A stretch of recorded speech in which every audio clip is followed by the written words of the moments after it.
Председателката на антикорупцијската комисија Татјана Димитровска не си поднесува оставка од функцијата откако заврши со забрана да ја врши дејноста. Таа стана дел од осомничените во случајот адитив поради одавање службена тајна кон еден од опфатените во случајот за незаконска набавка на мазут. Во допис до медиумите Димитровска изрази жалење за комуникацијата што ја имала со, како што вели, семеен пријател и немала никаква намера да влијае во истрагата.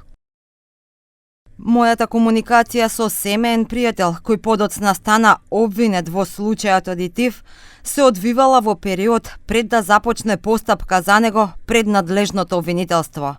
Од соопштението од основното јавно обвинителство за гонење на организиран криминал и корупција се согледува дека нашата комуникација траела до декември 2024 година или пред да му е изречена мерка притвор.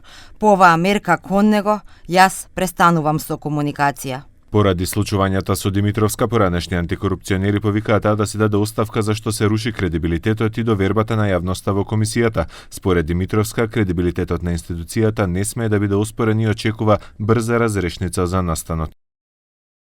Принципот на презумпција на невиност, односно секој е невин додека не се докаже спротивното, како и принципот на владење на правото, потребно е да се почитуваат. Останатите 6 членови на институцијата која представувам немаат никаква поврзаност со делото за кое сум осомничена. Претходно беше повикан и спикерот Африм Гаши да покрена постапка за разрешување на Димитровска, бидејќи собранието ја има назначено. Тој одговори дека ќе почека на судската одлука, но и најголемите партии ВМРО, ДПМН и СДСМ истакнаа да се почека истрагата и не побараа оставка од Димитровска.